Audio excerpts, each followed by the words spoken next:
Au nom du Père, et du Fils, et du Saint-Esprit. Amen. Mon Seigneur et mon Dieu, je crois de tout mon cœur que tu es ici, que tu me vois, que tu m'entends.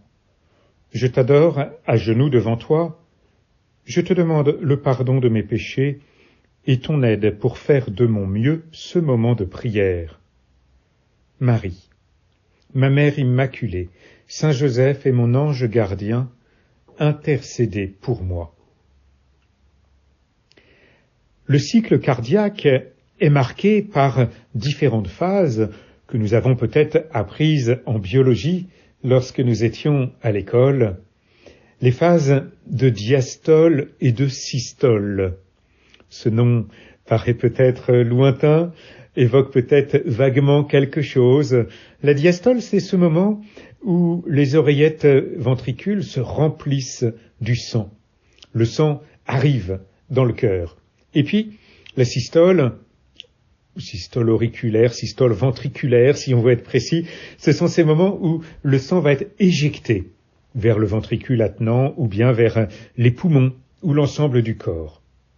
Diastole, systole. Voilà ces phases qui s'enchaînent les unes aux autres dans le cycle cardiaque. Et c'est l'image que nous pouvons retenir aujourd'hui dans l'Évangile lorsque Jésus appelle ses apôtres. Pourquoi les appelle-t-il ? Jésus gravit la montagne et il appela ceux qu'il voulait. Déjà, quelle liberté ! Quelle liberté, Seigneur, c'est toi qui appelles. Ce n'est pas vous qui m'avez choisi, c'est moi qui vous ai choisi, nous dis-tu encore dans l'Évangile. Oui, c'est Jésus qui appelle.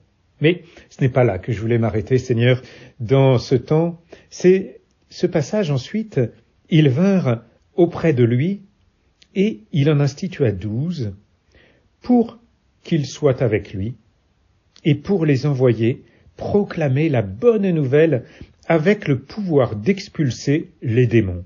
Donc il établit les 12. Tu en institues 12, Seigneur, pour qu'ils soient avec toi et pour les envoyer proclamer la bonne nouvelle.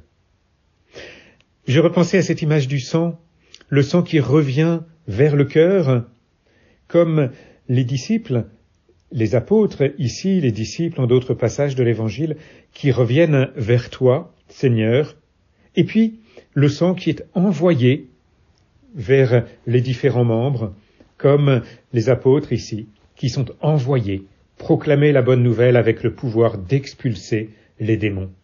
2 mouvements. Aller vers le cœur, c'est toi, Seigneur. Le cœur véritable, oui, tu es la tête de l'Église, nous le savons, la tête du corps, mais nous savons aussi, et nous te vénérons aussi dans ton sacré cœur, ce cœur transpercé. D'ailleurs, nous sommes vendredi aujourd'hui et nous faisons mémoire, Seigneur, de ta passion. Ce cœur transpercé, ce cœur débordant d'amour. Oui, c'est vers ce cœur que nous allons, en quelque sorte, comme le sang qui revient au cœur, et c'est de ce cœur que nous partons, que nous sommes envoyés.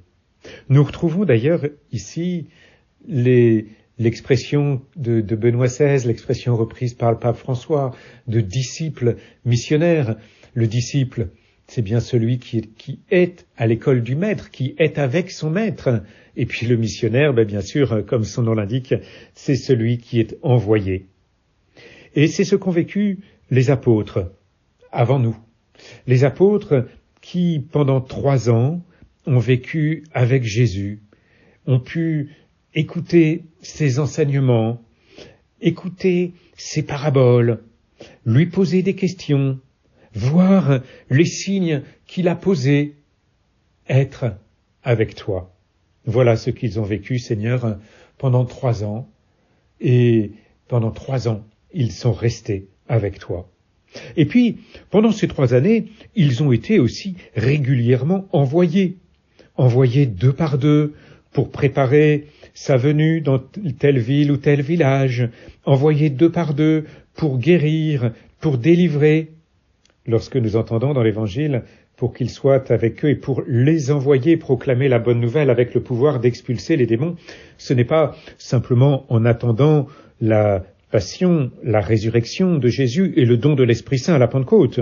C'est dès ce moment où ils sont avec Jésus, c'est dès ce moment qu'ils sont aussi envoyés. Ces deux mouvements sont très très proches, comme pour le cœur finalement. La diastole, la systole sont deux mouvements qui sont très rapides. Notre cœur bat à toute vitesse et sans arrêt, le sang vient vers le cœur, repart du cœur. Et nous voyons les apôtres qui, pendant ces 3 années de vie publique de Jésus, ont pu vivre déjà ces deux mouvements. Et nous-mêmes, dans notre vie chrétienne, nous vivons aussi ces deux mouvements. Alors, nous les vivons à la fois de manière étalée dans le temps, et puis chaque jour. De manière étalée dans le temps parce que il y a des moments où nous prenons davantage de temps avec Jésus. Je pense, par exemple, peut-être à nos années de catéchisme, où nous avons cherché à mieux découvrir qui était Jésus. Mais le catéchisme ne s'arrête pas avec la profession de foi. Le catéchisme, nous le continuons toute notre vie. C'est pour cela que l'Église nous offre ce trésor, ce cadeau qu'est le catéchisme de l'Église catholique, pour mieux connaître Jésus, pour être en intimité avec le Seigneur, pour mieux connaître sa parole et puis les conséquences de son enseignement pour notre vie, ce qu'on appelle la morale.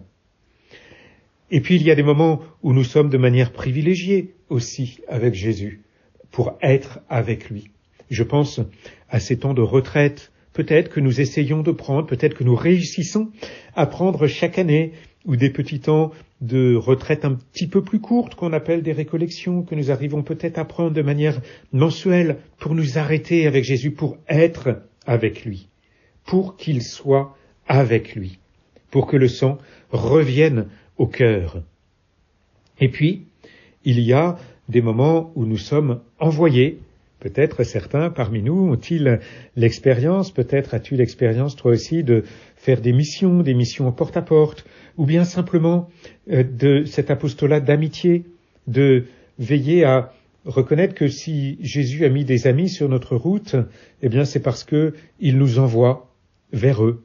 Il nous envoie pour que nous soyons auprès d'eux, ces témoins de la bonne nouvelle, avec le pouvoir d'expulser les démons, dit Jésus.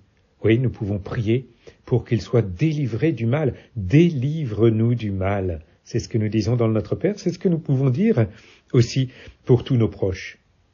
Et donc, de manière régulière, comme cela, dans notre vie, nous pouvons voir des moments où nous sommes davantage avec toi, Seigneur, des moments où nous sommes davantage envoyés.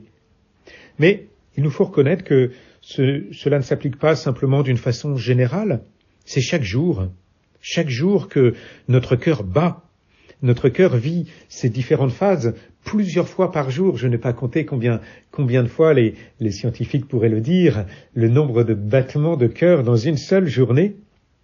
C'est quelque chose d'assez impressionnant.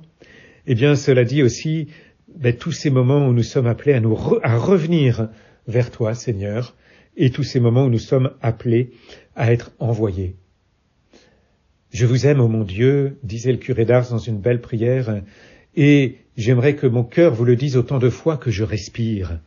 Voilà, lui, il était sur la respiration, mais on pourrait dire aussi sur ce rythme cardiaque que chaque instant soit pour nous l'occasion de redire au Seigneur combien nous l'aimons, et puis l'occasion de nous laisser envoyer par lui vers d'autres personnes, vers le monde aussi, tout simplement, pour proclamer la bonne nouvelle comme les apôtres le vivent ici. Quelle est belle cette image du cœur. Nous sommes le sang qui revient vers le cœur, qui part du cœur. On pourrait même prolonger l'image, Seigneur, avec le poumon. Je pense à ce sang qui part aussi, bien sûr, vers les poumons pour s'oxygéner. Et comment ne pas penser, Seigneur, à ton Esprit Saint. Ton Esprit Saint qui nous redonne l'oxygène dont nous avons besoin pour pouvoir porter au monde la bonne nouvelle, pour pouvoir porter à tous les membres du corps ce dont ils ont besoin. Oh, je te remercie, mon Dieu, des bonnes résolutions, des beaux désirs et des lumières que tu as semées dans mon cœur pendant ce moment de prière. Je te demande de m'aider à les faire fructifier. Marie, ma mère immaculée, Saint Joseph et mon ange gardien, accompagnez-moi toujours en chemin.